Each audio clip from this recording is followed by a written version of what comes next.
If you've tried to buy, well, anything in the last couple of years, you've probably heard something like this. The global supply chain isn't functioning as it normally does. And you can't find lumber to build a new home. Well, you can't find products to stock the shelves. Now, you might be picturing busy ports in California, or of course the Ever Given wedged in the Suez Canal. But a major bottleneck in the supply chain is actually right here, at the border between the US and Canada. The bridges that connect Windsor and Detroit are some of the most important bits of infrastructure in the region. In fact, they're so important that there's a kind of quiet competition underway to build the best one. The newest bridge on the block is the GORDIE HOWE International. Pushing the bounds of engineering, it's set to become the longest cable-stayed bridge in North America. But this is more than just a crossing, it's also a business opportunity, because yes, bridges can make money. And there's a lot of money to be made here. This is how one construction project is transforming the US-Canadian border.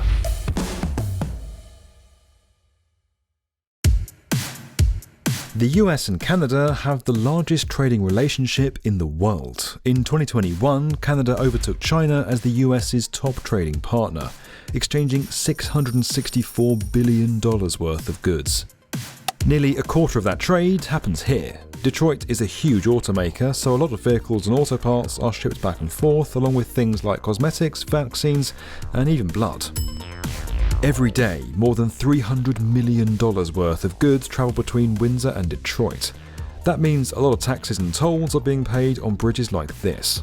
That toll revenue often goes towards paying back the cost of construction and maintaining the structure. But while most toll bridges were taken over by state highway departments in the 20th century, there are still a handful of toll bridges owned by private companies. Like the 92-year-old Ambassador Bridge, just a couple of miles away from the new GORDIE HOWE. It's been privately run since 1929 and was taken over by billionaire Manuel Moron in the late 70s. Today, trucks pay $45 just to cross it. And there are a lot of trucks that cross the Ambassador Bridge. In 2021, an average of 263 trucks crossed the 4-lane bridge every hour. On particularly busy days, it's more like 500 trucks an hour. All of that traffic is good for business, but not so much for travel time. And that's where the GORDIE HOWE Bridge comes in. Originally proposed nearly 2 decades ago, it'll provide an alternative to the overcrowded Ambassador Bridge, and getting it built is a massive undertaking. The project's divided up into 4 main components: roadwork at a new interchange in Michigan, the US point of entry, the Canadian point of entry, and of course the bridge itself. Once complete, it'll be the longest cable-stayed bridge in North America, stretching 853 metres across the Detroit River.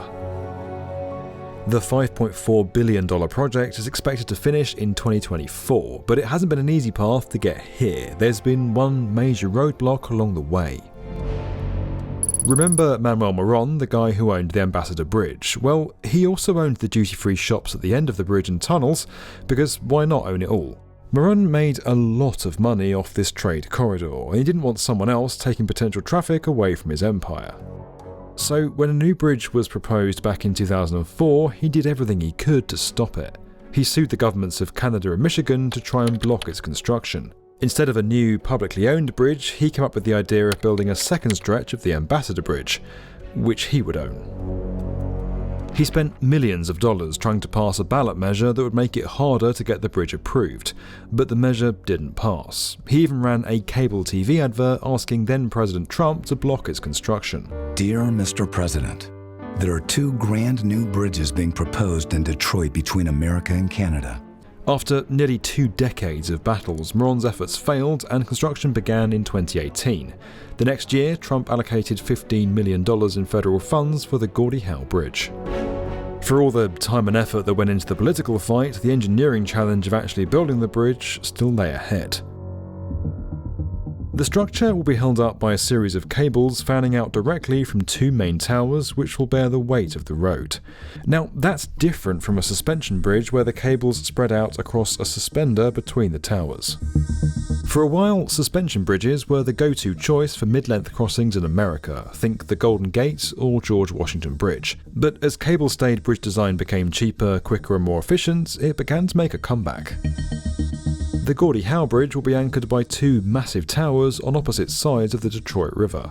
Soaring 220 metres into the air, they're designed to resemble the curvature of an ice hockey stick. It's fitting given that this is Canada and the bridge is named after a legendary hockey player. The towers are set to become some of the tallest structures in the region, but before building up, the crew had to drill down. To create a stable base for the towers, they dug 6 drill shafts deep into the bedrock below each tower leg, and then filled them with steel wires and concrete. From there, they built the base of the tower and started working their way up. Now, because the towers are so tall, there's a system of hydraulic pipes used to pump concrete from the ground all the way up to the top of the structure. The head of the tower will have steel anchor boxes surrounded by concrete which will hold the base of the cable stays. The cables will then be strung from the top of the tower directly to the road deck. The main section of the bridge is going to be built over the water using something called the unbalanced cantilever method. Here's how it'll work. Starting from the towers on the shore, segments of the bridge will be added one at a time until they meet in the middle. At the edge of the road, a crane will place steel girders and floor beams to form the base of the road. Then precast concrete slabs are added and fresh concrete is poured on top to fuse them together. Finally, a crane will lift the cables from the road deck and secure them to the top of the tower. That process is repeated until both sides connect in the middle. Each section can take up to 12 days to install, and everything can be transported over the bridge itself, so there's no need to move anything through the water below. Once complete, there will be 6 lanes of traffic and a path for pedestrians and cyclists. This project comes at a crucial time for American infrastructure, as bridges all across the country are reaching the end of their lifespan. The GORDIE HOWE Bridge is an impressive feat of engineering, but better yet, it has the potential to shape one of the most important border crossings in the world. Maybe all that political drama will finally be water under the bridge. If you enjoyed this video and you want to get more from the definitive video channel for construction, make sure you're subscribed to the B1M.